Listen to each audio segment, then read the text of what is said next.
Good morning, everybody. Welcome back to the installment of Scott Selections here for Thursday, May 6th. Before we get into today's play of the day, a quick recap of what happened yesterday. We're going to pick up a nice winner with the Trailblazers -11 and -110 on DraftKings. Line ended up closing at around 12. Didn't really matter.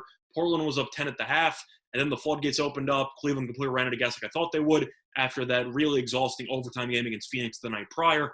Portland ended up winning the game by 36, scored 141 points, never in doubt, so a nice easy winner. I'll look for another easy winner in the NBA on Thursday. And for the play of the day, we're going to be looking at a matchup between the Hawks and the Pacers. And we like the road favorites here with the Hawks -4.5 and -118 on Fox Bet. Time recording of 2:01 a.m. Eastern Time.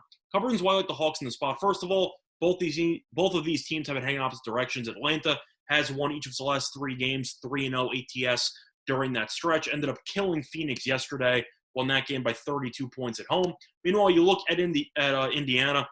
Indiana has lost 4 of its last 5 games and is 1-4 ATS during that stretch. Plus, ended up losing at home to Sacramento by 11. And Sacramento, that was yesterday, and Sacramento still missing a bunch of their key pieces. Now, you look at Indiana, this team still has some injury issues. Brogdon is still questionable. He has not played in the last 3 games due to a hamstring injury, which is pretty important since he is obviously their second best player behind Sabonis. But you look at Indiana, this team also has a little bit of a side news story going on, which is the fact that their head coach, Nate Bjorkgren, is most likely not going to be coming back next year. Some reports came out that he has had some issues with players and with staff, and that it seems like the team will be going in a different direction during the offseason.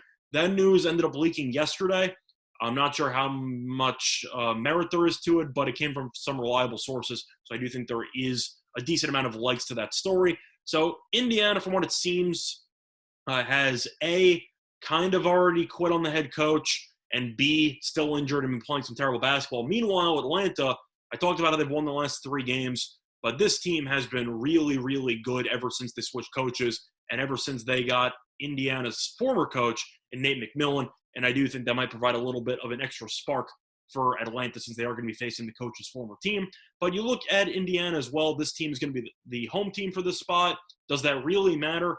Not really, because Indiana at home has been awful this season, 11-20 straight up and 8-23 ATS at home. So this team has struggled in its backyard all season long, and I do think Atlanta should get the job done. I do think this line should probably climb to around 6, maybe even higher. Brogdon is announced out once again. But either way, Atlanta's the better team. Indiana has coaching issues and is not at 100%. So I do think the Hawks should get the job done, which is why the play of the day, once again, here for Thursday, May 6th, is going to be on the Hawks, -4.5 and -118 on Fox Bet. Bye, everyone.